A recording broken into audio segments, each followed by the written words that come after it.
Hi ඉතින් කොහොමද යාළුවනේ ඔන්න ඉතින් අදත් ආවා R2G මතිය අලුත්ම අලුත් වීඩියෝ එකකින්. ඉතින් ඔබලා දන්නවනේ ඉතින් මේ කඩුව කර ඉන්නේ කවුද කියලා. ඉතින් මේ තමයි මචං කවුද අපේ රේ කැරක්ටර් එක. ඉතින් මේ අලුතෙන් ආපු කැරක්ටර් එක මචං.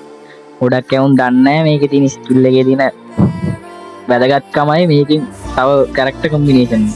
මම අද මේ වීඩියෝ එකෙන් ඔබට රේ කැරක්ටර් එක දාලා හොඳ කැරක්ටර් කොම්බිනේෂන් එකයි කියලා දෙන්න යන්නේ. හරි ඉතින් මචං අපි යමන් ඉස්සෙල්ලා ස්කිල් ටික දාගන්න. හරි ඉතින් මචං කොහොමද ඔයාලා රේ කැරක්ටර් එක දාගන්න ඕනේ. ඉතින් මචං රේ කැරක්ටර් එකේ ස්කිල් එක තමයි මචං ඒක ඇක්ටිව් ස්කිල් එක. ඒක මචං උඹලා එනිමි එක්ක දාපු ගමන් උගේ HP 40ක් නැති වෙනවා. ඒ කියන්නේ අපිට ඩැමේජ් කරන් තියෙන ඉතුරු ගාන විතරයි. ඒක නොක් එකක් දැම්ම ගමන් ආයේ ස්කිල් එක ඇක්ටිව් වෙනවා. ඊළඟට උඹලා දාගන්න ඕන මචං ඩාෂ් ස්කිල් එක.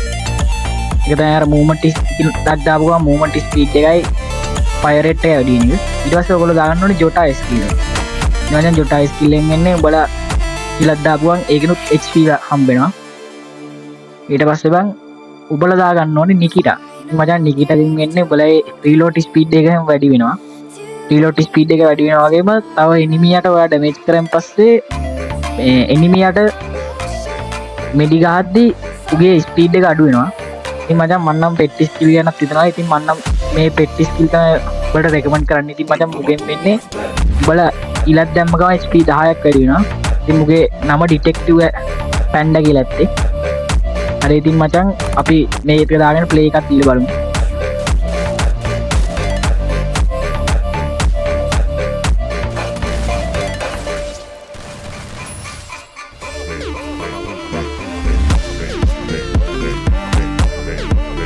හරි ඉතින් යාළුවනේ තවත් දවසකින් මේ වගේ අලුත් වීඩියෝ එකක් හමු වෙනවා. මම සබ්ස්ක්‍රයිබ් කරලා තියාගන්න. Goodbye.